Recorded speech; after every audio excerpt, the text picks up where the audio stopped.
وسهلا فيكم. أهلا وسهلا فيكم. بشرفني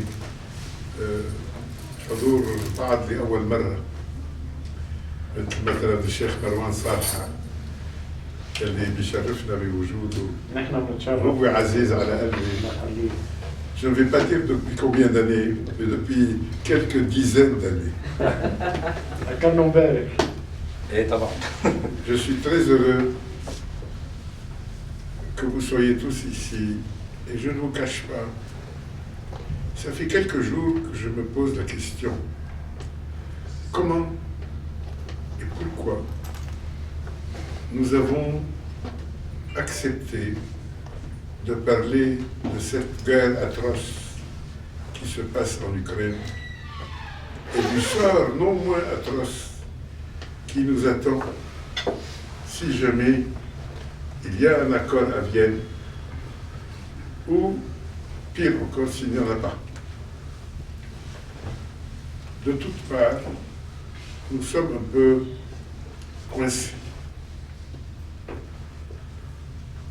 On ne pouvait pas trouver meilleur que nos deux intervenants qui sont unanimement respectés, unanimement crédités d'un parcours exemplaire, d'un parcours tout à fait honorable, chose rare s'il en est actuellement au Liban.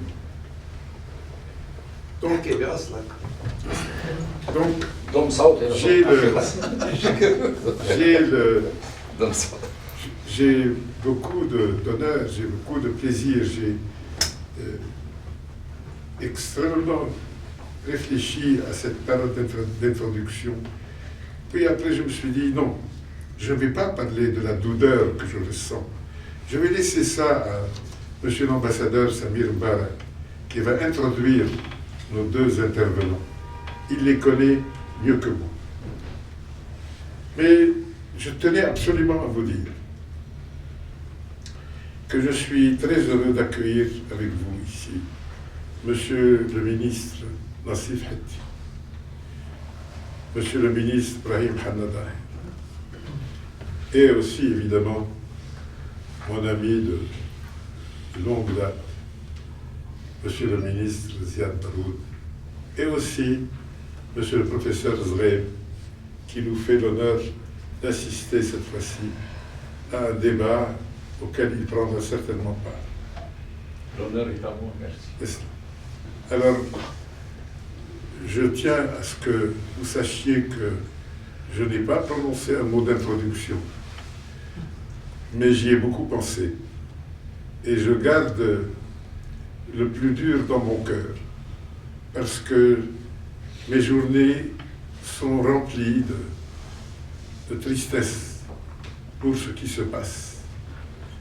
Et je n'oublie pas que nous avons passé des jours et des nuits à subir les bombardements pendant des années et des années, parce qu'une puissance soi-disant voisine voulait absolument faire la paix en écrasant les ambitions de l'existence d'un petit peuple comme le peuple libanais. C'est donc avec ce mélange de tristesse et de souvenirs que je donne la parole à notre ami, Monsieur l'ambassadeur Samir Barak. Je vous remercie.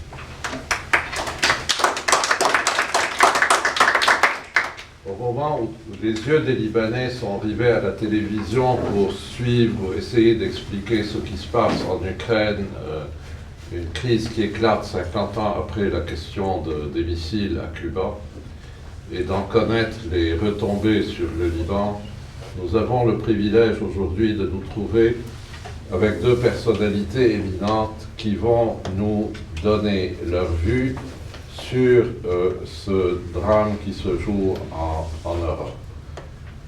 Brahim Hanad est un ancien des ponts et chaussées à Paris, un ancien de l'Institut des sciences politiques à Paris, un détenteur d'une maîtrise en droit à Paris. De 1990 à 2008, il est président de l'UFI, qui est un groupe immobilier, et du groupe Vendôme, qui emploie à peu près 2000 personnes. Brahim Daher a été ministre de la réforme administrative en 2008 et 2009, et aujourd'hui il vit entre Paris et le Liban. Il est président du conseil d'administration du foyer franco-libanais à la Rue. Nassif Haté est un diplomate de la Ligue arabe qui a été en poste pendant 13 ans à Paris et à l'UNESCO, ainsi qu'à Rome et le Vatican. Il a fait ses études à l'Ayyoubi, et les deux conférenciers sont des personnes qui ont côtoyé et qui vivent en contact avec les milieux politiques et diplomatiques depuis plus de 40 ans. Ils sont donc habilités tous les deux à nous donner leur vue sur ce drame qui se joue en Europe. Je suis convaincu que ces deux personnalités éminentes sauront éclairer notre lanterne pour essayer de décortiquer quelles sont les retombées de cette crise mondiale que vit l'humanité, et quelles en sont ou en seront les retombées sur le Proche-Orient et le Liban. Je vous remercie d'être avec nous, et à la fin de leurs exposés, je demanderai au public de poser des questions avec beaucoup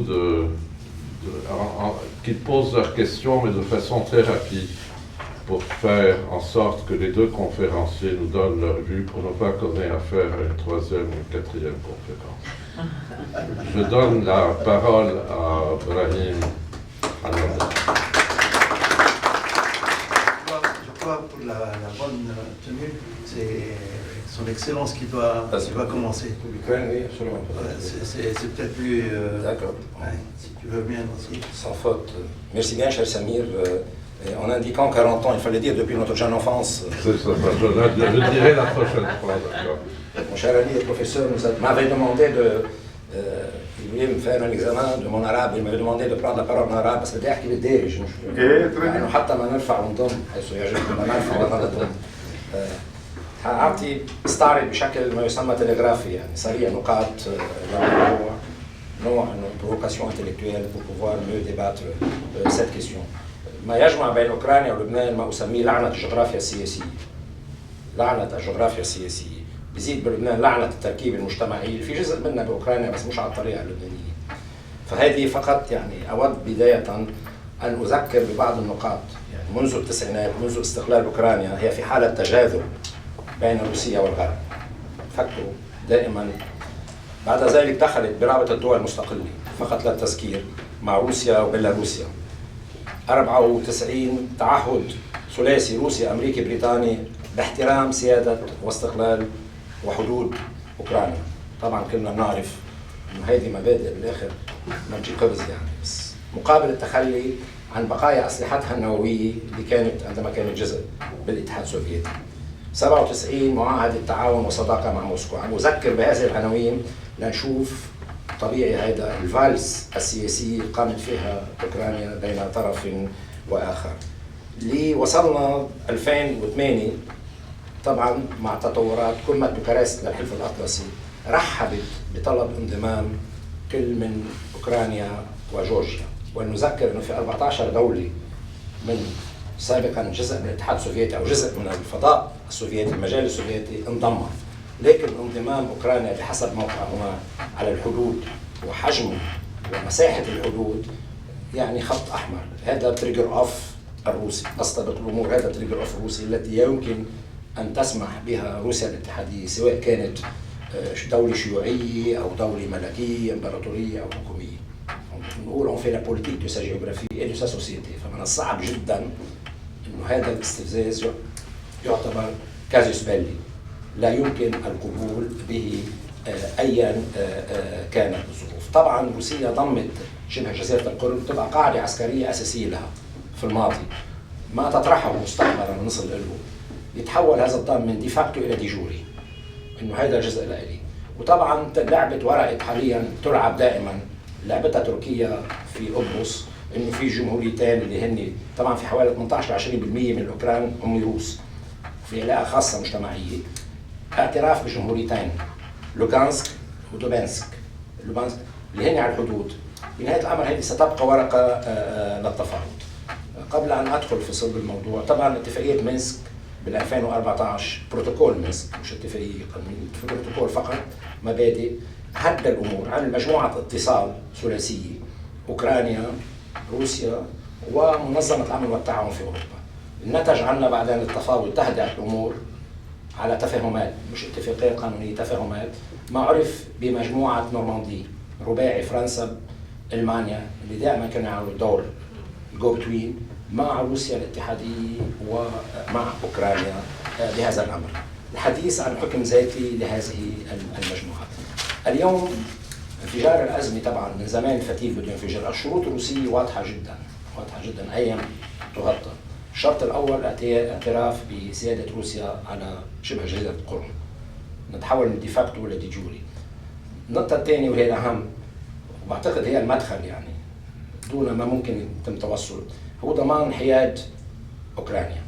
ضمان حياد أوكرانيا بمعنى الحياد ليس بالضرورة الحياد القانوني، قد يكون الحياد القانوني التحييد القانوني، وقد يكون الحياد السياسي كما كانت فنلندا خلال فترة الحرب الباردة.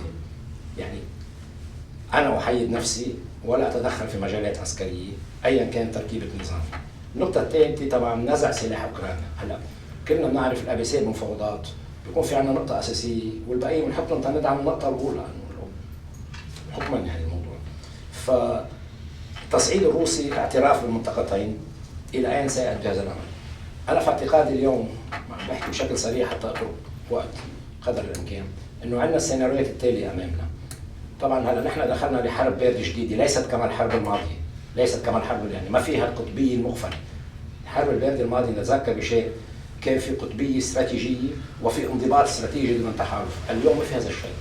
وكان في على الأقل شكل عقائدي غرب مقابل شرق. عندما انتهى الشرق بالمفهوم الشيوعي اللي كان باقي، أي قيمة صارت عسكرية تضعف. تعرف في مثل قديم بيقول واتس روم without انمي، ما هي روما إذا في أعدائها. هلا رجعت يعني ربما من النتائج الأولية لما حاصل حاليا استنهاض الحلف الأطلسي واستنهاض أيضا فكرة الاتحاد الأوروبي. لكن ما أود أن أؤكد عليه في هذا الصدد، ما هي الخيارات اللي احنا أمامنا؟ قد يكون خيار مؤقت هو خيار قبرص، اللي نتذكر تركيا عنده جمهورية قبرصية تركية ما حدا معترف فيها، لكن تبقى كما هي، وتركيا عضو في الحلف الأطلسي. طبعا هون أسهل، هناك أنه قد أبقي ديفاكتو رول لهاتين الجمهوريتين اللتين اعترفت بهما واعترفت فيهم سوريا، وهون نجد بعد ذلك في التداعيات لأسباب معينة بهذا الأمر. هذا إحدى الأمور إلى أن نتفاوض لاحقا. قد نصل إلى ما أسميه أزمة الصواريخ الكوبية، أزمة الصواريخ النووية في كوبا. يعني من عض صبيع بعض مين بيصرخ من الأول. تذكرون 62 الموقف الأمريكي كان واضح، خط أحمر أتحول إلى نووي إذا أكملت البوارج تحمل الصواريخ النووية إلى كوبا أتحول نووي. هون الروس طبعا السوفييت بيصدوا الأمريكان لأن دخلتي بخضم أمني القومي، وبالتالي الحل هون إنه بنصعد ثم نبدأ يعني إسكالات سويفي بار اون ديزاسكالاد، بس ديزاسكالاد سيمتريك. الديزاسكالاد سيمتريك اللي حصلت هون ننساها، إنه ما إجوا الصواريخ، لكن الولايات المتحدة سحبت صواريخها من تركيا على حدود يعني الحلف الشرقي. فهون فنعود إلى هذه الأمور. اتفاقية مينسك أساساً بهذا المنطق إنه ما نصل إلى هذا الأمر. الخيار الثالث الممكن أن نصل إليه بكل صراحة استمرار الصراع، استمرار الصراع، وربما مع الوقت تحول أوكرانيا إلى فيتنام مخففة لروسيا، أو إلى أفغانستان غير مخففة لروسيا، يعني تغرق فيها. كل هذه الأمور يعني تحمل متغيرات أساسية جدا. لكن إلى ماذا أدت؟ أولا أدت إلى إعادة إنعاش الحلف الأطلسي. حتى الحلفاء يعني عندنا نجد دولة مثل السويد بإرثها الحيادي، وطبعا إلى جانب فنلندا رغم أنه كانت حياد سياسي من أكثر الأطراف حماسا لتقديم كافة أنواع الدعم لأوكرانيا، هذا يدل على التحرك. عندما نجد التحرك في إطار أوروبا وإعادة استذكار ما هو في رأيي شبه غير ممكن، يعني أنه فعلا سياسي خارجي فعلي وسياسي أمني ودفاعي كما طرح ورجعت نامت وقامت، نرى هذا الأمر، هذا الاستنهاض، هذه التوترات. لكن في متغيرات أساسية رأيناها بكل بساطة قبل ما ندخل على الشرق الأوسط بالتصويت في الجمعية العامة، رغم رمزية التصويت، عم نحكي كنترول، رغم رمزية التصويت، إنه مثلا الصين الشعبية طبعا امتنعت عن التصويت، لم تذهب في التأييد. إيران امتنعت عن التصويت. يعني عندك 145 دولة امتنعت عن التصويت، مش مهم الدول العربية والغربية اللي صوتت معه، لكن الدول العربية، الجزائر، العراق والسودان، نعرف الأسباب كل واحد يعني. ولكن هون دليل كمان مهم عن أي حرب باردة نتكلم. انتهت مرحلة الثنائية القطبية، البعض يتحدث عن ثنائية قطبية جديدة مبنية على الجغرافيا الاقتصادية وليس الجغرافيا السياسية، يعني أمريكية صينية ويأتي وراهم روسيا. أنا بعتقد داخلين بنظام شديد التعقيد، نظام دولي عالمي، فضل عالمي، لأنه أطراف غير الدولة بتلعب دور أحيانا أهم من الدولة. نحن طبعا خبراء بهذا الأمر في لبنان، يعني الدولة بتجيها بس كاشكو بالآخر، بس في أطراف غير الدولة بتلعب دور أهم من الدولة، يعني سيستم هيبريد عم بيصير. هذه كلها أمور يجب أن ناخذها بعين الاعتبار. ما هي التداعيات بشكل سريع للشرق الأوسط؟ أولا رأينا يعني عملية خلط أوراق وتشديد في النقطة الساخنة الرئيسية ذات الأهمية الاستراتيجية الكبرى اللي هي سوريا. يأتي وزير الدفاع الروسي الحميميم، حميميم صارت قاعدة استراتيجية عسكرية هي بمنطقة اللاذقية، بس بعيدة تقريبا 40 كيلو عن المدينة، قاعدة جد أساسية أعتقد في شرق المتوسط يعني، ووضعت عرض عضلات عسكرية، تدريبات عسكرية، مناورات عسكرية مقابل الناتو. يعني نحن موجودين هون كما موجودين في ليبيا، بس هيدا أيضا له تداعيات بعدين. هذا الوجود الروسي هون توتر روسي تركي نراه عبر القوات المؤيدة للبنان في شمال غربي وشمال لحد معين شرقي سوريا. البعض قال انه ستتوتر العلاقات الاسرائيليه الروسيه. العلاقات الاسرائيليه الروسيه، ما راينا من يومين اتصال بيان يصدر عن السفاره الروسيه في اسرائيل يقول انه الاتصال بين بوتين وبنت رئيس وزراء عم ذكر جرى فيه التاكيد على استمرار التعاون في سوريا، لان التعاون في سوريا في القطعه، والتعاون مش لانه واحد عمل ماذر تريزا عم بيساعد الثاني، لانه هنالك مصلحه استراتيجيه حيويه لكل من اثنين، قد لا تكون ذاتها ولكن تلتقي المصالح. هذه من النقاط التي علينا ان نركز عليها. طبعا في تعاون روسي امريكي، عزيزي معالي حيحكي على الموضوع الايراني، بس انا اعتقد ان روسيا مهتمه، واعتقد ان هذا الموضوع لحد معين لن اذهب اليه، ماشيين في عمليه الاتفاق، اتفاق لمصلحه الجميع، ماذا سيكون عليه؟ انا مش احكي بالموضوع ايضا.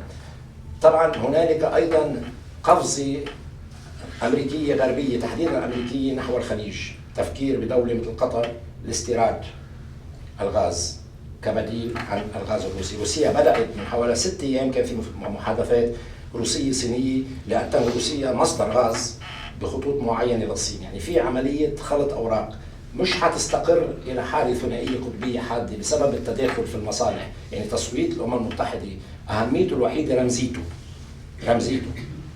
c'est un engagement clair et net انه انا صوتت هون او انا صوتت هون. يعني عندما ايران والصين الشعبيه لان حادث الاخرين يمتنعان عن التصويت تحمل معنى كبير عن انه اصوت في تأييد روسيا. هذه امور اساسيه في رايي يجب ان نركز عليها.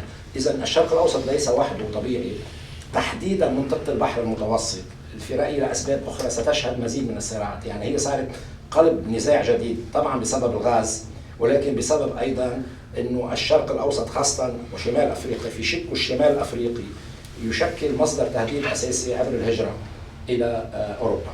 الهجره الضاغطه ديموغرافيا والضاغطه احيانا امنيا. من هون نجد خلافات حتى بين الدول الاوروبيه مع بعضها في هذا الامر. وهنا نجد ايضا هذا اود ان انهي به دور روسي موازن بشكل كبير جدا في تلك المنطقه.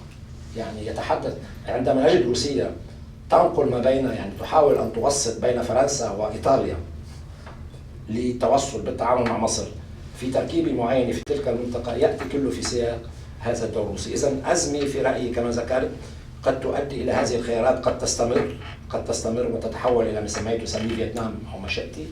قد نرى السيناريو التركي الروسي مؤقت إلى أن قد نرى سيناريو طبعا بنهاية الأمر اللي تم حصيلة الأمر بكوبا. أنا بعتقد عم نقرأ وكلكم يمكن يشوفوا مقال لكيسنجر من 2014، مش حنتهم إنه شيوعي كيسنجر أو ريفيزيونيست أو كذا، إنه في واقع جيوستراتيجي لا يمكن لروسيا أيا كان من يجلس في المقعد في الكرملين، ما بيهمني شو جنسه ودينه، أنا كلهم أرثوذكس بس ماشي الحال، بس بنهاية الأمر لا يمكن أن يرضى بأن يتم اللعب. enough is enough، أن تكوني على حدود. يبدأ التفاوض الفعلي عندما ترتضي بإنزال الغرب عن الشجرة أنه لا يمكن أن تكون عضو. النموذج الفنلندي أعتقد هذا، بس بستشهد بنفسي أنا بمطلع قانون الثاني كتبت في هذا الأمر، طرحت أنه ربما النموذج الفنلندي. فجاءني بحكم علاقاتي السابقة اتصال من مسؤول روسي قال لي نحن في هذا الاتجاه. قلت له أنا عم بكتب رأيي شخصي، بس حتفكر إنه يعني ما لا أذيع سر، وكتب يعني عدد من الباحثين الكبار الروس بيعبروا هني بشكل أو بآخر عن المزاج الروسي، تحدثوا عن الفنلانديزاسيون، نموذج الفنلندا كتسوية. بس طبعا ما بيحطوه على الطاولة، لأنه حطوه على الطاولة غباء هلا سياسي أنك تفرق البلد، تبدأي بنموذج ثاني لتصل هذا. أرجو إنه ما أطلت واحترمت الوقت. شكرا.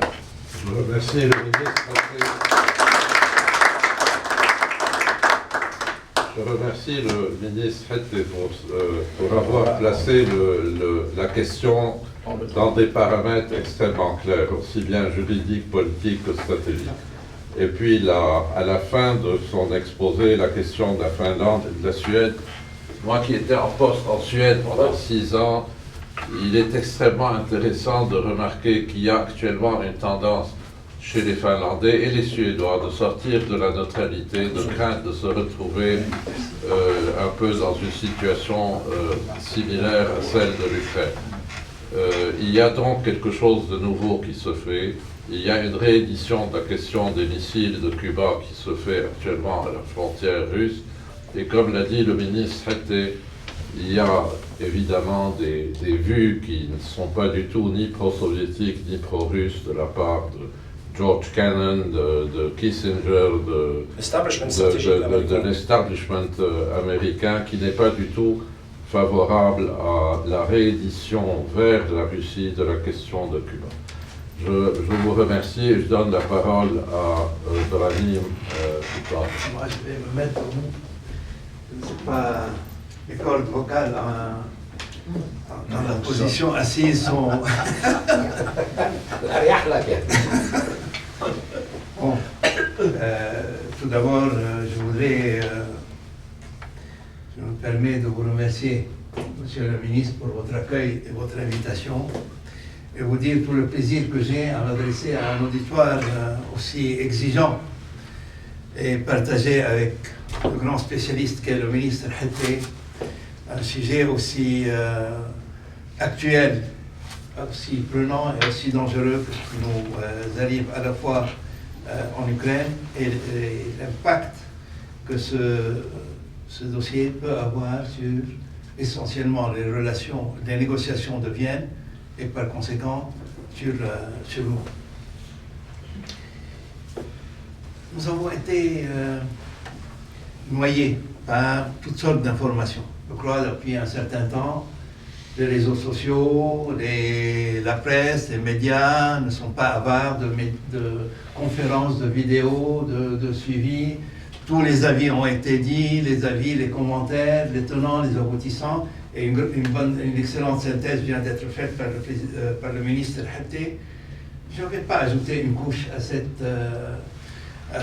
cette analyse que je partage d'ailleurs parfaitement. Simplement, je vais essayer de dégager quelques lignes forces, essayer éventuellement de voir quel est l'impact de ce qui se passe en Ukraine sur l'évolution des négociations à Vienne, et éventuellement tirer quelques enseignements sur la situation libanaise ou sur notre position libanaise. La politique internationale est tout sauf une science exacte. D'ailleurs, dès l'origine du temps, la diplomatie existe. Et si les diplomates sont là, c'est qu'on a besoin de sachants, de gens qui sont en général élites de la population, pour aller faire coïncider les lectures des principaux protagonistes sur les données objectives, sur les données factuelles. Parce que bon, il n'y a pas dans ces relations-là des vérités qui soient complètement objectives sur lesquelles on s'assoit.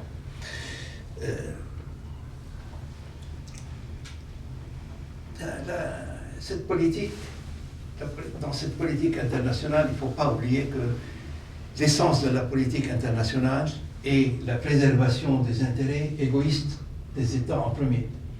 C'est la première des obligations de la politique internationale, c'est d'essayer de maximiser ses intérêts, à la fois en territoire, en termes géopolitiques globaux.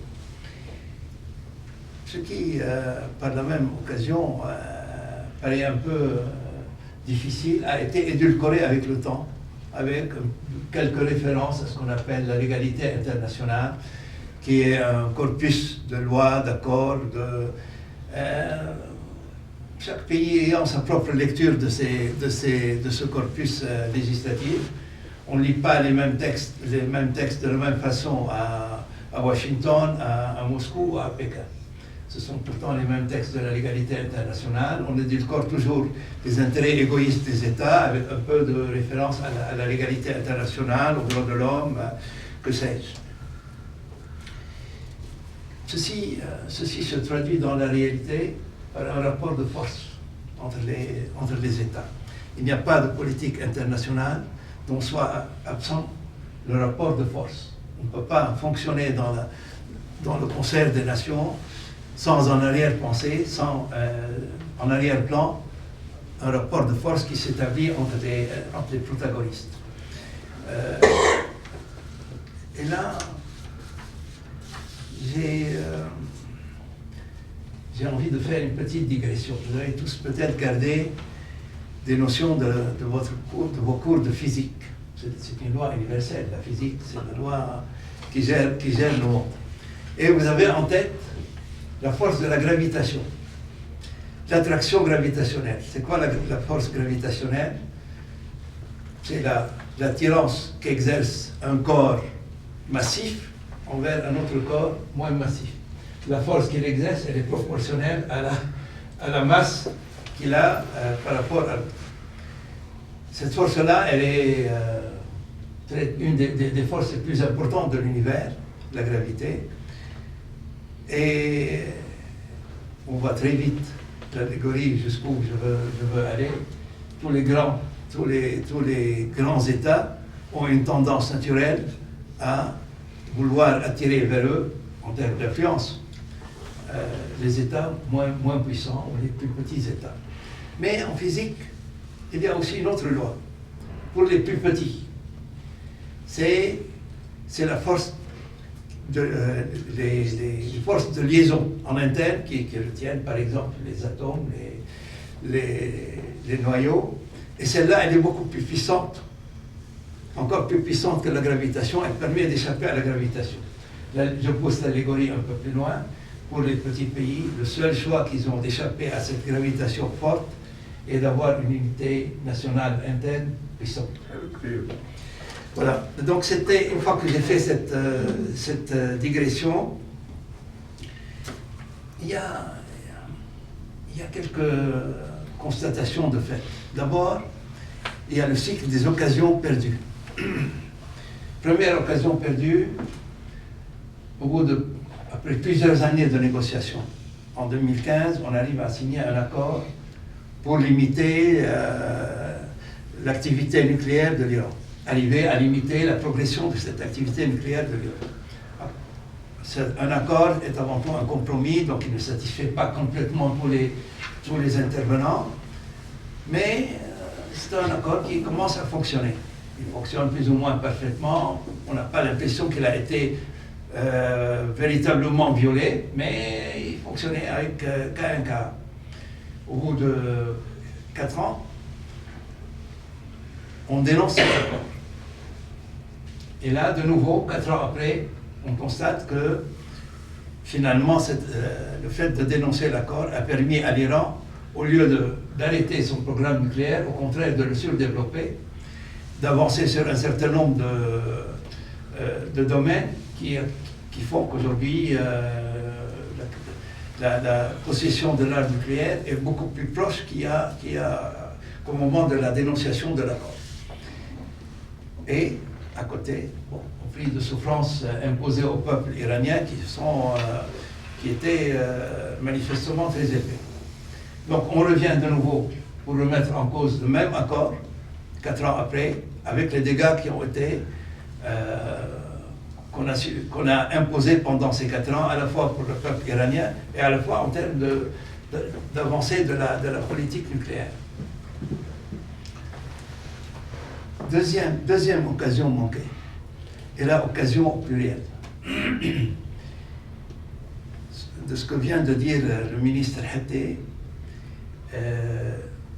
et en remontant même jusqu'au général de Gaulle, la conception de la Russie a toujours été, pour certains, pour être tout à fait dans les clous, pour certains a toujours été européenne. Et c'est la fameuse approche du général de Gaulle, l'Europe de l'Atlantique à l'Oural. Et c'était dans sa conception qu'il y avait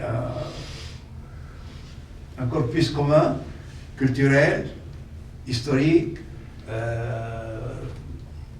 économique, etc. Entre 1989 et 1991, l'Union soviétique a autodétruit le système communiste, son système communiste.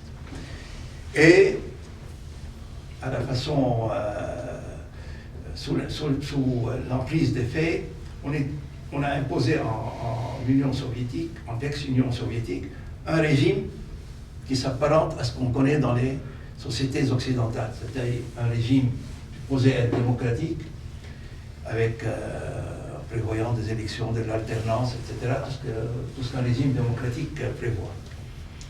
Et pendant les premières années, toutes les démocraties occidentales se sentaient fort bien en Russie, parce qu'ils étaient fonctionnaient avec un système qui était très proche du leur. La Russie est quand même un quasi-continent. On ne gère pas un système démocratique en Russie comme on le gère au Luxembourg. C'est évident qu'il y a des nuances qui ne plaisent pas toujours à la rigueur occidentale des droits de l'homme ou des visions démocratiques strictes. Mais Nancy vient de mentionner la position de Kissinger, mais on peut aussi mentionner Belzinski, en France, Védrine, Attali, même ce matin, des tas de penseurs politiques pensent exactement comme mentionné dans l'article de Kissinger, c'est-à-dire que dans cette région, il y a, pour des raisons qu'on ne va pas de nouveau détailler, il fallait intégrer la Russie dans un système de sécurité européen, ce qui aurait eu l'avantage à la fois de créer un espace économique extrêmement important, donc de créer des échanges très intéressants et des volumes exceptionnels, avoir la disposition de matières premières très fortes qui aurait fait de cet ensemble une trop grande puissance qui aurait été parfaite pour être l'équilibre pour réaliser l'équilibre entre les États-Unis d'un côté et la Chine de l'autre. Elle avait le poids et ça aurait permis d'arriver à un monde tripartite, mieux équilibré, ce qui aurait pu favoriser à la fois la paix et la prospérité. Malheureusement, les événements ne se sont pas produits de cette façon-là, et au lieu de parler de certains réalismes comme certains le voulaient, quelle est la responsabilité d'un autocrate comme Poutine, quelle est la responsabilité des États-Unis qui ne voulaient pas d'une telle puissance ou qui voulaient redonner vie à l'OTAN qui n'avait plus de raison d'être à partir du moment où la Russie réintégrait une Europe démocratique et aux valeurs occidentales. L'histoire le dira, enfin, c'est pas l'objet de cette communication, mais en tout état de cause, on voit qu'au lieu de réfléchir, en tous les cas en utopie, de façon utopique, à un monde équilibré, pacifié, là on est au bord d'une guerre nucléaire qui peut dégénérer, comme on l'a rappelé Nassif, qui peut ressembler à la crise de Cuba, avec tous les risques qu'on peut mettre dessus. Donc, après les occasions manquées, on peut encore les développer. Et pour la Russie, c'est à plusieurs étapes. On l'a raté à 92, on l'a raté après au moment de la Géorgie, parce qu'il y avait des signaux qui étaient envoyés à chaque fois. On l'a raté après, la Crimée a encore envenimé les choses, etc. Donc à plusieurs étapes, il y avait comme une sorte d'alerte de la part des Russes en disant, d'ailleurs Poutine l'avait dit à un moment donné, je veux bien intégrer l'OTAN, puisque pour lui il n'y avait pas de conflit, il n'y avait plus de raison d'être de cette après à partir de là, ce que je voudrais essayer de souligner, c'est un peu la similitude ou l'impact entre ce qui se passe en Ukraine, entre le conflit ukrainien et les négociations en Iran. La similitude est réelle. Elle est réelle. D'abord, les intervenants sont les mêmes. C'est-à-dire que pour les négociations de Vienne, le groupe des 5+1 se retrouve de l'autre côté en Ukraine, mais assis sur différentes chaises, sur des chaises différentes. Donc, d'abord ça. Ensuite, les enjeux géopolitiques. Il s'agit de voir le rôle et l'importance du tsar, enfin de Poutine et de la Russie en Europe, et de ce côté-ci, de voir l'importance et le rôle de l'Iran dans la région. Des sous-bassements, des sous-jacents qui sont encore stratégiques, économiques, mais surtout énergétiques, le pétrole, le gaz le Nord Stream 1, le Nord Stream 2, enfin, tout ce qu'on sait pour l'Europe et la Russie. Et ici, en sous-jacent aussi les voies d'acheminement du gaz et du pétrole vers les mers chaudes. Au-delà de ces similitudes, il y a certains observateurs qui considèrent que les conflits dans les deux cas résultent de la dénonciation unilatérale des États-Unis. Dans un cas, c'est la dénonciation par les États-Unis de l'accord Baker, Bush et Gorbatchev, comme mentionné tout à l'heure aussi Nassif, et de l'autre côté, la dénonciation par les Américains de l'accord nucléaire. Ça, c'est l'avis de certains observateurs. Ça a peut-être du vrai, mais je ne crois pas que ce soit la seule raison des conflits. Au-delà, pour véritablement voir les impacts, moi je vais retenir trois scénarios différents de ceux de Nassif, qui sont, les miens sont un peu globaux et ne rentrent pas dans le détail. Et il y a un premier scénario qui consisterait, que j'appellerais un scénario de dissociation. C'est-à-dire qu'en Ukraine, la situation de guerre continue, avec sa propre évolution, bonne ou mauvaise, pacifique ou belliqueuse. Et parallèlement à Vienne, les accords se font à Vienne, et ce qui a pour conséquence de distancier les relations entre l'Iran et la Russie, parce qu'à partir du moment où l'Iran est partie prenante à la signature d'un accord les relations avec la Russie qui est en conflit de l'autre côté ne peuvent plus être aussi proches que ce qu'elles sont à l'heure actuelle dans une situation de conflit ou d'opposition. Ceci aurait pour mérite d'amener dans la région un aspect de stabilisation générale, plus ou moins générale, qui permet d'envisager à terme une voie vers une pacification de la région, un désengagement des Américains, mais ce qui n'est pas nécessairement tout bénéfice pour les Libanais, parce que dans tous ces arrangements, parce que la classe politique libanaise a voulu que chacun de ces groupes soit porteur d'un projet extérieur différent. Malheureusement, la résolution de nos problèmes à l'intérieur dépend maintenant exclusivement de la résolution des problèmes en dehors de nous, c'est-à-dire dans la région. Donc, la pacification de la région pourrait amener à une pacification du Liban, mais tant que la position libanaise n'est pas articulée, tant qu'il n'y a pas une demande, tant qu'il n'y a pas une position unique libanaise qui défend, je ne vais pas dire à l'ukrainienne, mais une position libanaise qui s'articule, toutes les solutions peuvent se faire à notre détriment. Sans oublier que le jour de la signature des accords iraniens, l'Iran va disposer de 7 milliards de dollars cash, avec tout ce que cela peut amener de chambardement dans l'équilibre des forces et dans les ambitions des uns et des autres.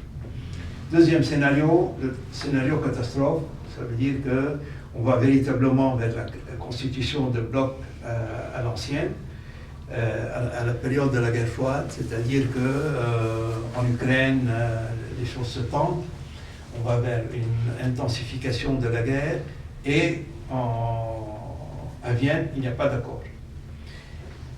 Malheureusement, c'est toujours un scénario catastrophe pour le Liban, parce qu'on redevient un théâtre d'affrontement par procuration pour les grandes puissances, ou les puissances régionales qui nous aiment beaucoup, enfin, au point de vouloir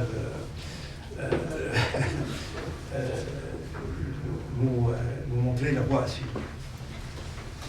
Et dans cette hypothèse, l'Iran, effectivement, se rapprocherait véritablement beaucoup de la Russie, constituerait un bloc qui se rapprocherait à leur tour de la Chine, et on rentrerait dans la configuration des deux blocs comme au temps de la guerre froide, sauf que ce qui n'était pas courant au moment de la guerre froide, les troupes russes et américaines se retrouvent face à face en Syrie. Donc ça ne se produisait jamais parce que le risque est énorme que les grandes puissances soient entraînées elles-mêmes directement par le biais de leur proxy dans des conflits militaires. Et enfin, le troisième scénario, le scénario angélique, c'est que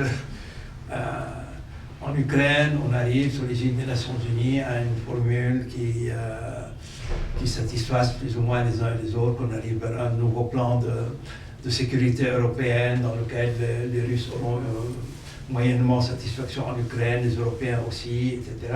Et qu'on ait un accord à Vienne et que tout ce monde-là veuille véritablement prévoir ou entrevoir un avenir de paix et de prospérité pour l'ensemble des peuples. C'est le moins probable, malheureusement, de ces trois scénarios, mais il fallait quand même l'évoquer.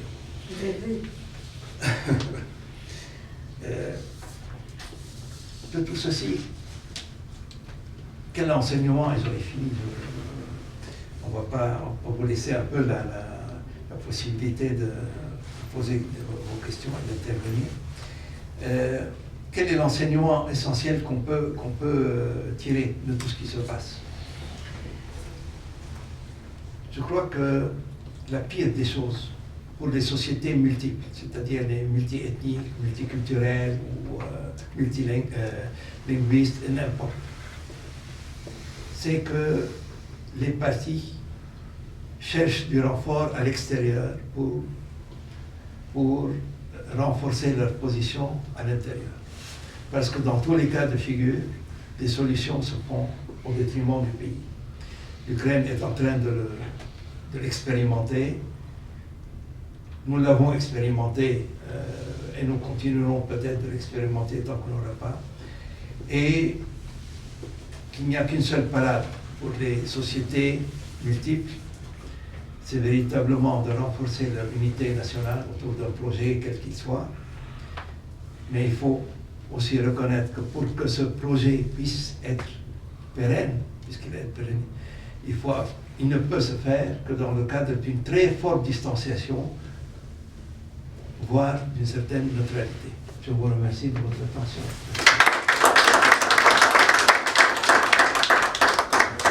Je remercie le ministre Brahim Dar de son exposé. Je voudrais revenir à l'analogie qu'il nous a expliquée en physique et qui a une importance fondamentale. Dans tous les exposés, aussi bien journalistiques que politiques, on essaye de dire que l'Ukraine est un pays patchwork, c'est-à-dire un pays qui est en même temps polonais, russe, austro-hongrois, roumain, etc. Il y a une chose que le président Poutine a remarqué au cours de cette guerre, c'est qu'il a fait face à un pays très uni et à une identité ukrainienne qui n'était pas dans les dossiers de ceux qui avaient conçu l'Ukraine. Il ne faut pas oublier que l'Ukraine est un pays qui a été reconnu au départ et plus ou moins cogité par Lénine en 1917, qui a donné un petit cadeau à l'Ukraine à partir d'un territoire russe qui sont les deux enclaves qui sont plus ou moins indépendantes. Et Staline leur a donné aussi un autre morceau sur les restes de l'Empire austro-hongrois. Et en 28 ans ou 30 ans de république indépendante, l'Ukraine a prouvé au cours de cette guerre qu'il est une nation, ce qui est nouveau.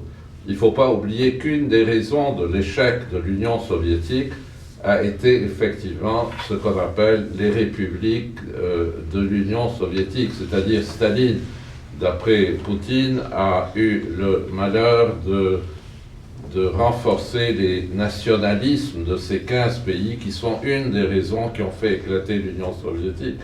Et il ne faut pas oublier que le président chinois, depuis une dizaine d'années, est en train actuellement de s'aborder tout ce qui est nationalisme anti-chinois pour ne pas tomber dans le cas de l'effondrement de l'Union soviétique. C'est là où on voit la guerre lancée par les autorités chinoises au Xinjiang, en Mongolie, en Mandchourie, etc. Donc c'est une chose extrêmement importante. L'élément de la création d'une identité ukrainienne au cours de 30 ans est sans doute un des problèmes fondamentaux des difficultés rencontrées par l'armée russe dans cette guerre. Je crois que l'analogie qui a été faite avec les atomes de Brahim Dar est extrêmement importante. Je voudrais maintenant, à ce stade, demander à nos amis d'intervenir si jamais ils ont des questions à poser, en étant extrêmement bref, en posant en une ou deux lignes la question. Je sais qu'Antoine Urbain est très rapide dans ses questions. Tfadal. Ok. D'abord, merci beaucoup aux deux conférenciers pour la clarté de l'exposé. J'ai deux questions vraiment très courtes, à l'un et à l'autre. À vous, Monsieur Hatti, est-ce que vous confirmez, oui ou non, d'après ce que nous entendons actuellement, parce que vous l'avez évoqué longuement, n'est-ce pas, l'avancée de l'OTAN vers les frontières russes, etc. Est-ce que vous confirmez qu'à partir de 1991, lors du démembrement de l'URSS, il y aurait eu, ou il y a eu, non pas un traité, ni un protocole, ni un accord, une sorte d'engagement entre Gorbatchev et les autorités enfin les autorités soviétiques, et leurs interlocuteurs en face occidentaux, comme quoi cet engagement, l'OTAN n'avancera pas vers l'Est. Ça, c'est ma question à vous. Monsieur Daher, ma question à vous est aussi courte. Vous avez tourné autour d'un problème, sans le nommer, qui est la position géographique de la Russie, de la Russie centrale. Vous avez dit, c'est un pays européen, mais vous l'avez arrêté à l'Oural. Or, il y a un sentiment en Russie actuellement, ces gens pensent, sous l'influence de plusieurs idéologues et philosophes depuis le XIXe siècle, et qui sont très influents actuellement au Kremlin, ils pensent à quelque chose que nous appelons l'eurasisme, ou le néo-eurasisme actuellement, qui n'est pas du tout un nationalisme d'extrême droite comme on le présente, mais quelque chose de tout à fait différent. Est-ce que, justement, ce soubassement, disons, philosophico-idéologique, à ce moment-là, annonce-t-il que ce conflit, à long terme, a pour finalité la réalisation de cette idée d'eurasisme, et où la mer Noire serait un lac turco-slave? Voilà ma question. Le ministre. Oui, je confirme immédiatement, Antoine, tu sais, que sur cette question-là, il y avait ce genre d'understanding, d'entendement, tacite, si vous voulez, qu'il n'y a plus aucune raison pour avancer vers les frontières traditionnelles de ce qui était Empire russe. Il n'y a plus de raison, d'ailleurs, certains disaient d'avoir le NATO puisque le centre n'existe plus. C'est pourquoi je disais, et je l'avais entendu 1000 fois, Rome n'a plus d'ennemis, donc Rome n'est plus Rome. Je parle Mais de ce n'est l'Empire pas russe. un accord écrit. Pas écrit. Mais parfois, vous savez, les accords de ce genre-là sont plus importants que les accords écrits. En 91, avant de donner la parole à Brahim Je parle au début des années 90.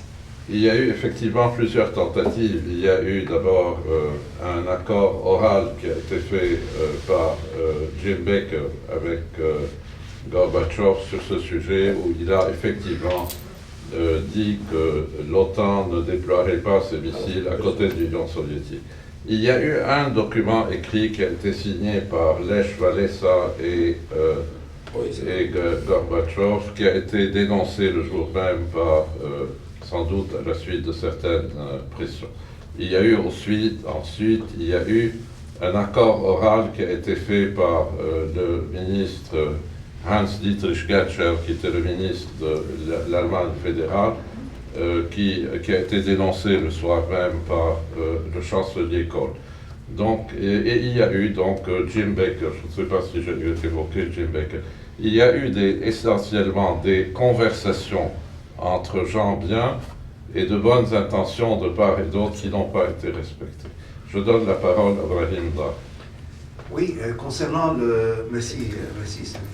Concernant ce que vous disiez sur l'Eurasie, le concept de l'Eurasie, oui, heureusement pour les Russes, parce que si ils devaient se contenter ou continuer de croire uniquement à ce concept limité à l'Oural, comme on disait, et que les Occidentaux n'en veulent pas, et ils vont être tout le temps en train de prier, de se lamenter à la porte des Occidentaux. Il faut bien qu'ils aient d'autres choix stratégiques et nationaux, d'autres options.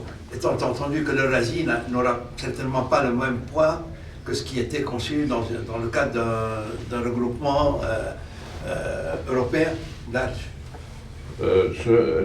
La date de 1950-51 est extrêmement importante, puisque l'OTAN a été créée à la suite d'abord de l'explosion de la bombe soviétique et de l'entrée en guerre des uns et des autres dans la Corée.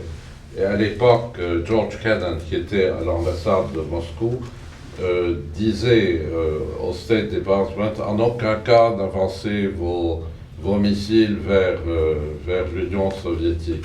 Il a même démissionné du corps diplomatique américain lorsque Avril Harriman a été nommé ambassadeur à Moscou, et il ne partageait pas du tout ses vues. Absolument. Donc cela rentre dans ce dialogue à trois qui a été fait maintenant. Il y a eu des tentatives qui n'ont pas été suivies, c'est ce que Brahim Zahra a évoqué, des occasions perdues. Est-ce qu'il existe... Zrev, qui veut bien. Monsieur Zrev, pardon.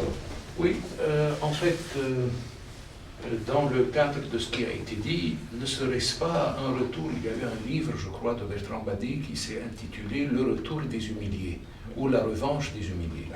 Ne vivons-nous pas actuellement une époque où il y a un retour des humiliés, que ce soit les Russes, qui, quoi que l'on dise, ont toujours eu des visées vers l'Europe, mais l'Europe les regardait avec mépris.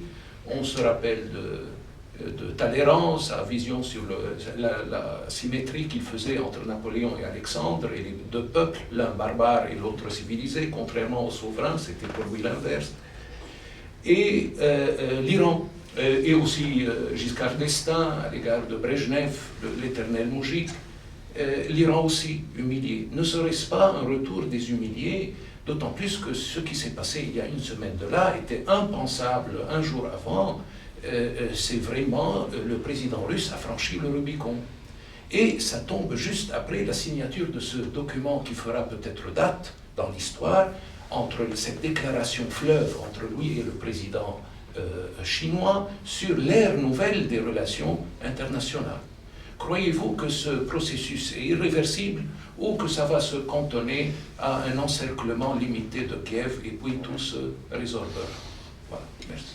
Écoutez, ce que je pense, nous sommes dans une période de transition. Certains parlent d'un nouvel ordre mondial. Nous ne sommes pas déjà dans un nouvel ordre mondial. Il n'y a pas de règles qui sont bien établies actuellement. Nous sommes dans un post-Codour, dans une étape après le moment unipolaire des années 90, qui est perdu. Actuellement, quel système on va avoir? Est-ce qu'on va avoir un système bipolaire? Je parlais de ça en passant, basé sur pas sur la géopolitique, sur la géoéconomie. Donc avec deux pôles. Est-ce que ça va être un système complexe? Moi, je pense qu'on va avoir un système beaucoup plus complexe, avec des politiques beaucoup plus compliquées. Et qu'en fin de compte, il n'y a plus ce tracé linéaire entre le bien et le mal, comme le disait. Il n'y a plus ce tracé idéologique et stratégique. Il n'y a plus d'idéologie stratégique. Actuellement, il y a des idéologies primaires, identitaires. Il n'y a plus d'idéologie stratégique. Et ça, c'est très important. Ceux qui sont avec la Russie, ça ne veut pas dire qu'ils voient de la même manière que la Russie, qui n'a pas sa manière de voir. En Occident, vous avez beaucoup plus de problèmes au sein même de l'Europe occidentale, au sein même de l'Union européenne, concernant tout ce qui est des choses plus sérieuses, telles que quelle politique, quelle stratégie avoir, quelle politique de défense. Il n'est pas ça. Donc nous sommes dans une situation, comment dirais-je, de chaos total, qui peut déborder sur n'importe quoi. Moi, je ne vois pas venir une guerre nucléaire.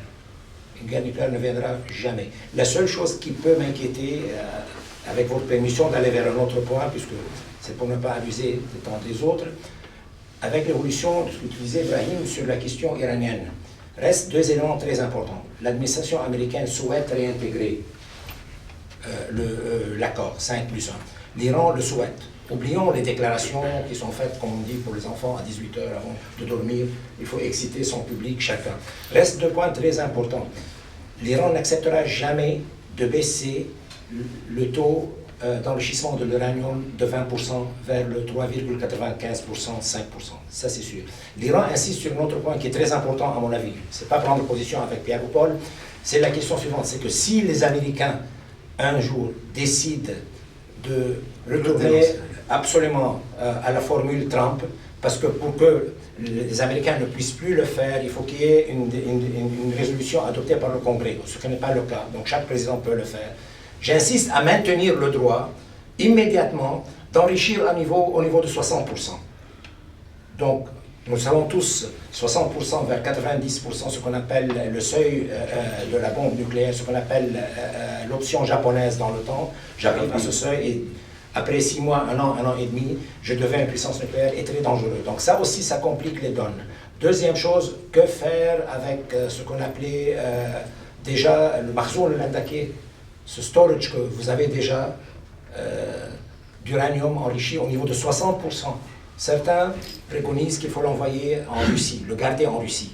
Donc tous ces problèmes sont des détails, mais sont importants. Mais la chose basique, c'est d'aller vers cet accord actuellement, qui est un accord nécessaire pour stabiliser la région, mais qui nécessite d'autres accords dans la région. Je pourrais revenir sur ce point, d'autres accords arabo-iraniens et autres.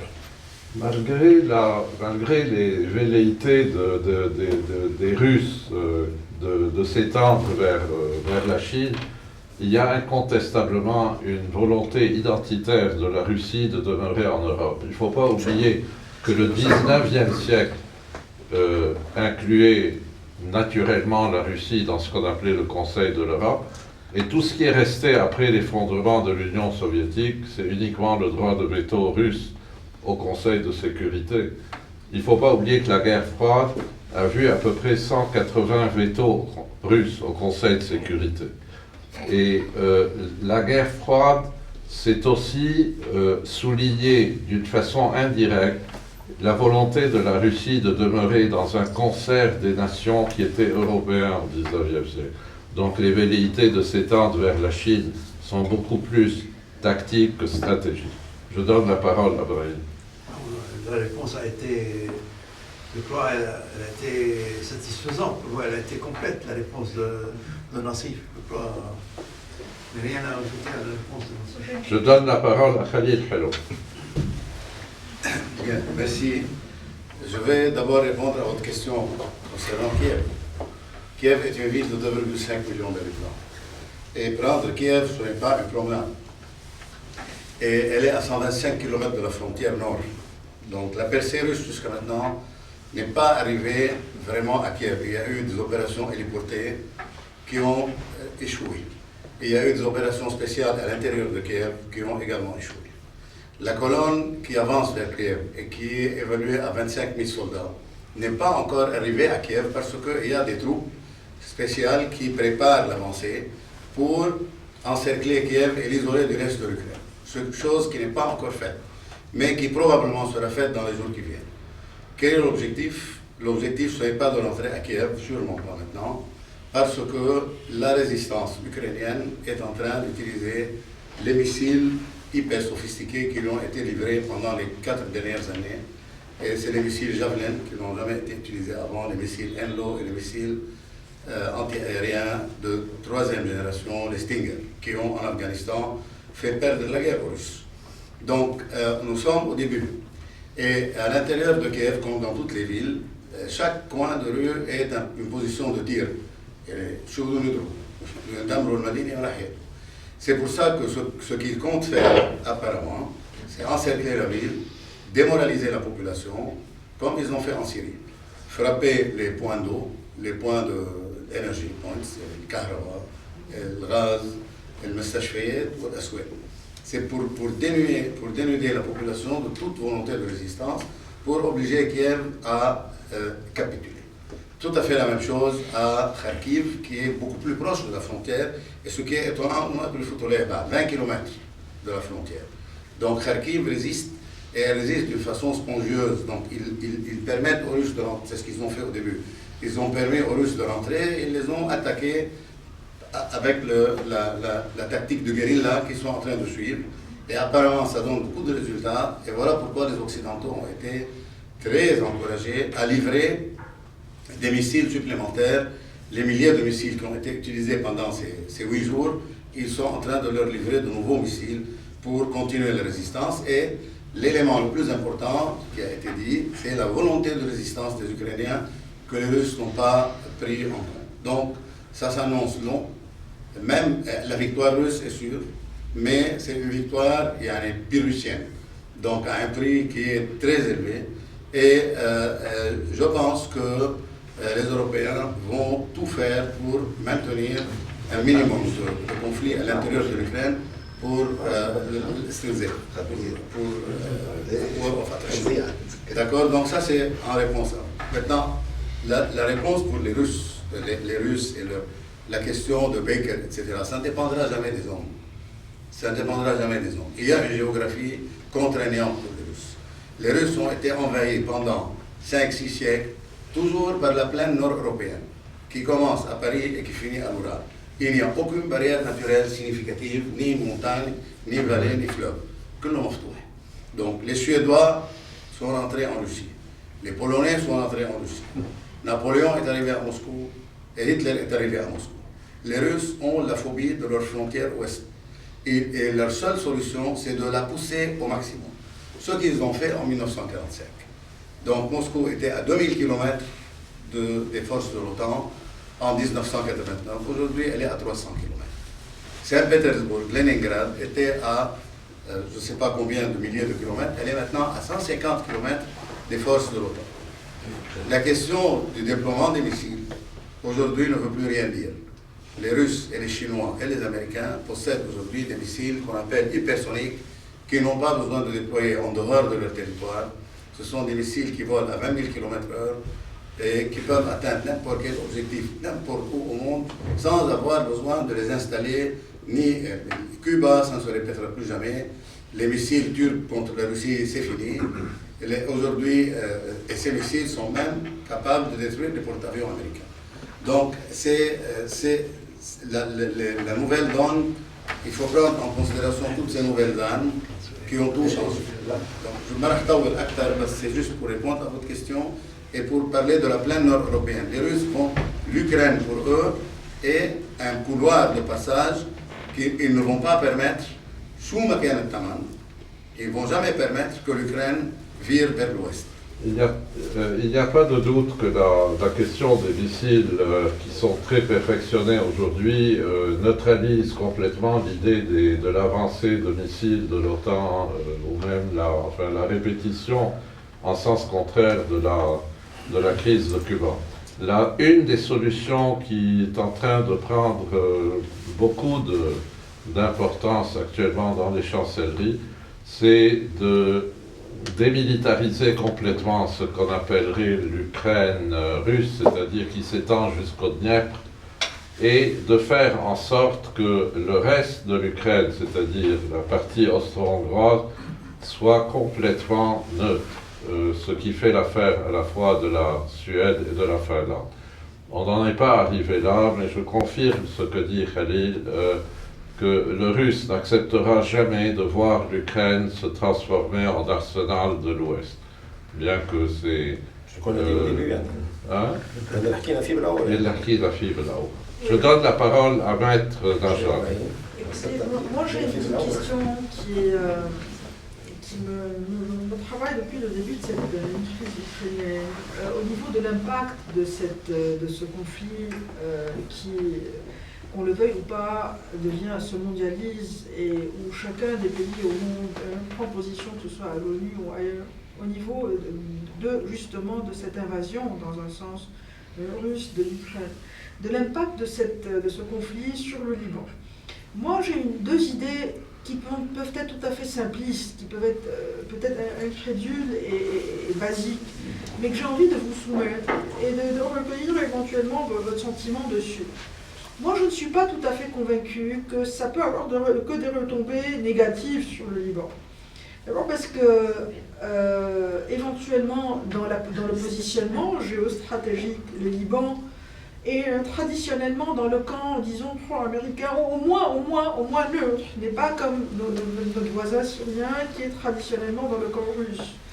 Donc ceci peut donner lieu éventuellement à un rapprochement des pays occidentaux de l'axe, dans un sens qui est axe anti-russe, d'un rapprochement vis-à-vis de tous les pays qui peuvent être dans cet axe-là, de la part des Occidentaux. Déjà, c'est peut-être un schéma basique, mais j'y ai pensé, peut-être que c'est naïf, mais confirmez-le éventuellement. Et la deuxième chose, c'est que dans la nouvelle redistribution des économiques et des cartes économiques aujourd'hui en Europe,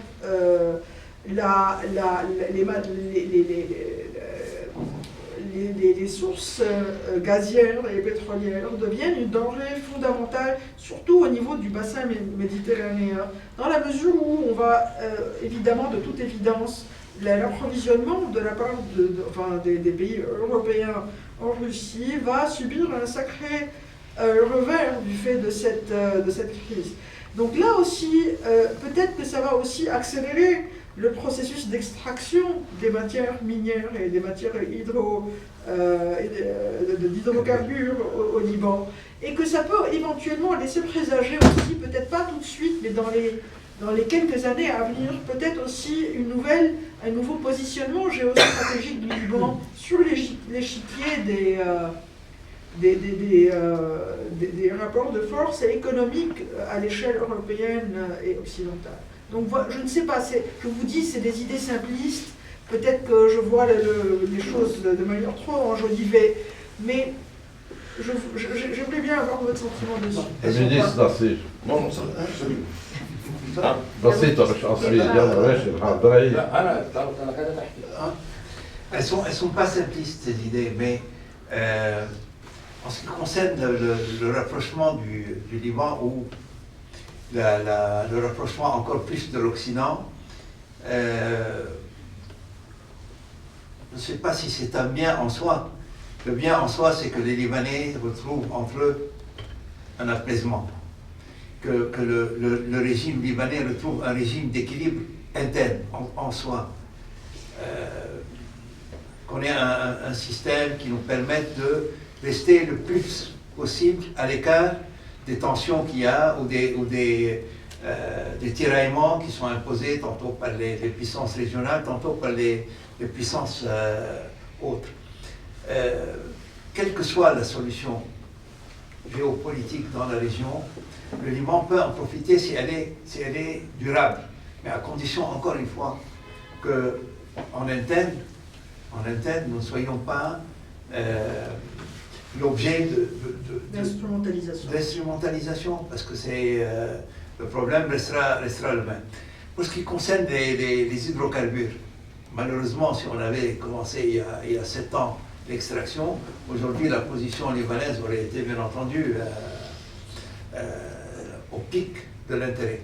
Je crains, moi, par contre, que si on commence que maintenant, que dans 7 ans, peut-être l'utilité du gaz, on n'en sait rien, soit passé de mode ou des besoins stratégiques.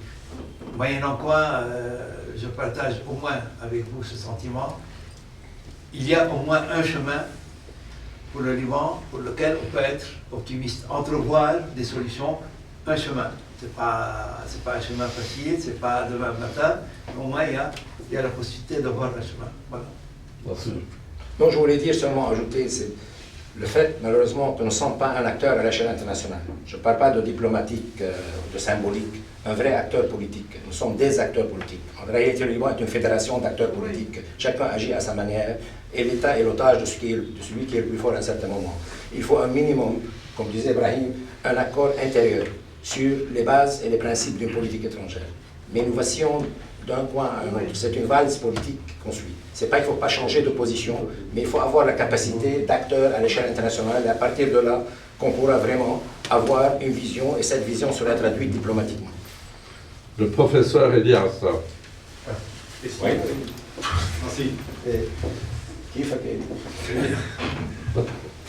En fait, parmi les armes utilisées actuellement, il y a l'arme financière, c'est-à-dire, bon, l'Occident exerce une pression énorme, non seulement finalement par les armes classiques et même la menace du nucléaire de part et d'autre, il y a l'arme économique et spécialement le SWIFT et tout ce qui s'ensuit, c'est-à-dire tout ce qui est au niveau échange entre les pays et entre les mains finalement des Occidentaux. Même la Chine et même la Russie actuellement sont dans ce système-là.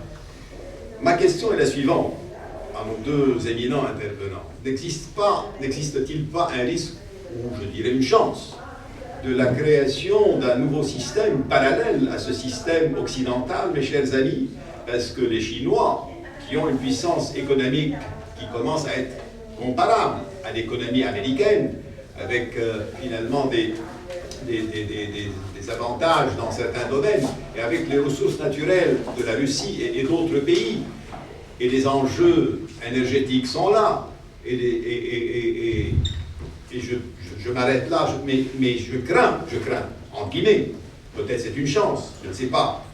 Le monde est devant la création d'un nouveau système financier international. Et j'aimerais bien avoir vos analyses ou bien vos réflexions sur ce sujet. J'ai vu quelque part un ou plusieurs commentaires là-dessus avec des spéculations comme quoi,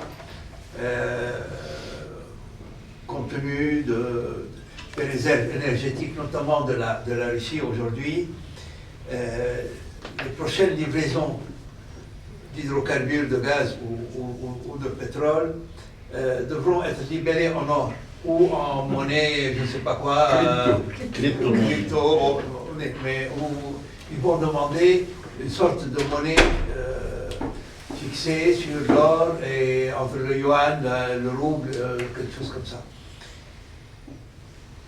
Je n'en vois pas les prémices. Ceci dit, ce ne serait pas, si c'était possible, à mon sens, ce ne serait pas une mauvaise chose que l'ensemble de la communauté internationale ne vive pas sous l'emprise d'une seule monnaie qui en fait, parce que c'est la seule monnaie, échappe à toute règle. C'est elle qui impose des règles ou des sanctions ou des modes de fonctionnement à l'ensemble du monde. C'est elle qui vous impose des contrôles pour le blanchiment d'argent. Et c'est chez elle que vous pouvez blanchir ce que vous voulez. C'est pour cela que j'ai dit c'est pas un mal. Une chance. C'est pas un mal. Clair. Mais est-ce que c'est faisable aujourd'hui?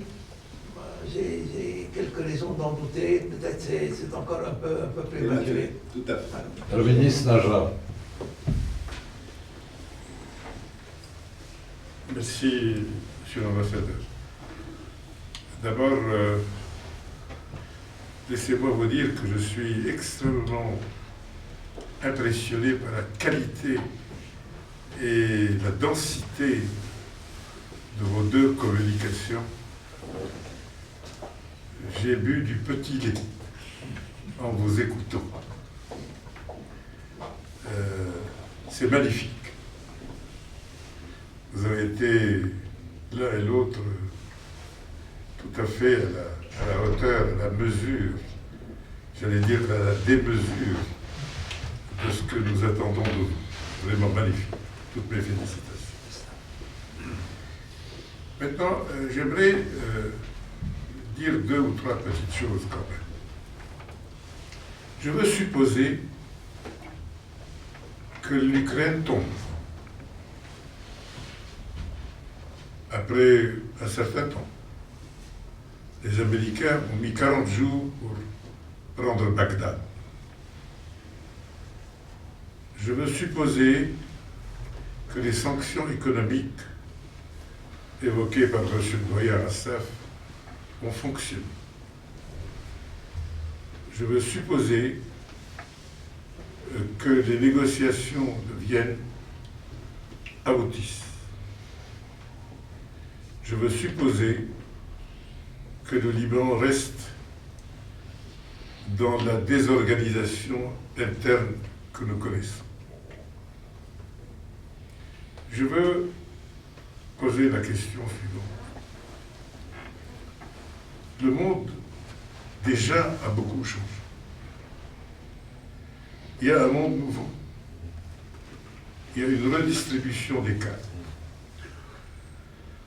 Jamais plus la Russie ne sera traitée comme avant.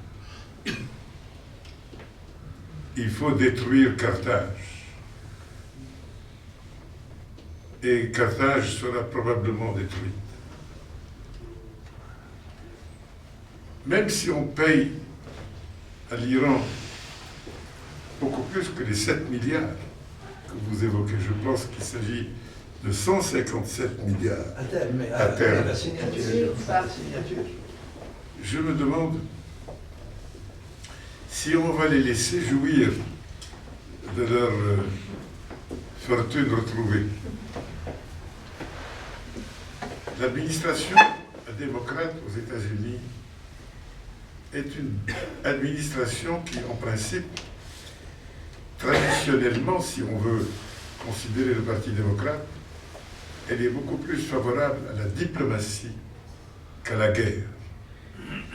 Ce sont les républicains qui sont des va-t-en-guerre, beaucoup plus que les démocrates. Or, nous assistons actuellement à une phase où il y a un président qu'on dit faible, à cause de ce qui s'est passé en Afghanistan, mais c'est un président qui était en faveur de la frappe de la Syrie lorsqu'il était vice-président. Donc, personnellement, je trouve que nous assistons véritablement à deux phénomènes nouveaux. Premièrement, une Russie mise en quarantaine, qui n'a plus de recours qu'à la Chine, qui sera son ami, j'allais dire, particulier, alors même que nous savons tous qu'il y a eu des désaccords frontaliers majeurs entre la Chine et la Russie. Donc la Russie va se jeter dans les bras de la Chine. La Russie va subir les contre-coups de sa victoire en Ukraine. L'Europe est en train de retrouver les voies de la militarisation et de la rigidité financière et économique. L'Amérique va probablement changer de conduite et franchement, je vous dis, moi j'ai peur de ce monde nouveau. Je ne sais pas pourquoi les efforts de paix ont eu pour seul effet de rendre l'atmosphère européenne plutôt soporifique, plutôt mise à une température ambiante très peu favorable au redressement économique, financier et militaire. Tout va changer. Tout va changer. Le Moyen-Orient va changer. L'Iran va changer. L'Arabie saoudite va changer. Et au Liban, nous ne pourrons pas retrouver cette harmonie intérieure, cette unité dans la diversité, cette présidence de la République dont nous avons besoin. Ça va être très difficile pour nous. Je crois que nous assistons à une réalphabétisation des normes politiques, militaires et économiques du monde. C'est ça qui me rend extrêmement sceptique quand j'entends Hélène Carrère d'Arcos dire que les Américains ont promis, quand j'entends les Field Marshall à la télévision dire que la Russie va se contenter de sécuriser la frontière est de l'Ukraine, quand j'entends notre ami le général, combien estimable, le général Khalid Hallou dire que l'Ukraine résiste, tout cela pose tellement de problèmes, tellement de points d'interrogation pour moi, que j'ai l'impression de vivre les prémices d'une nouvelle conflagration. Et que finalement, ce qui a été vécu au Liban, cette désintégration de nos structures, ait été finalement le prélude à ce qui va se passer dans le monde. Nous aurons encore une fois été des précurseurs. Je vous remercie. La situation que nous vivons actuellement en Ukraine est incontestablement liée à ce que Brahim Daher a évoqué tout à l'heure sur les occasions manquées. En 91, on assiste, après 70 ans, à l'effondrement du régime communiste et il ne faut pas oublier que l'OTAN a été créée essentiellement à cause de la bombe atomique soviétique et essentiellement à cause du régime communiste. Bon, ce régime s'effondre et en 91, il n'y a même pas un accord entre l'Est et l'Ouest sur le partage des armements en Europe. Ça a été un échec total. La diplomatie est faite pour prévoir les problèmes ou pour faire en sorte qu'il n'y ait plus de problèmes à l'avenir. L'absence d'une conférence en 91 a été dramatique et c'est ce que nous vivons actuellement. Je crois que les occasions manquées ont été nombreuses, mais c'est la principale, et Brahim Daher l'a évoqué. Je crois que nous vivons un moment extrêmement grave. Je partage l'avis de Nassif Hatti, il n'y aura pas de guerre atomique. Depuis 2-3 jours, les Américains ont établi un canal avec les Russes pour éviter que cela se fasse. Entre-temps, chacun est en train d'essayer d'avancer ses pions, mais les pions ont déjà été joués. Comme dit Ibrahim Najjar, Bagdad a été prise en 40 jours, et pour revenir à ce qu'a dit Khalil Hello, Kiev risque de prendre peut-être 20 ou 30 jours, mais ça va tomber tout ça. Et on va arriver à un moment où il y aura, à ce moment-là, une conférence internationale pour mettre au point la fin de ce débat stérile, je dirais, entre l'Est et l'Ouest, qui n'a pas été fait en 91. N'oubliez pas la photo. Je crois que maintenant... Il est 18 ans. Je vous remercie.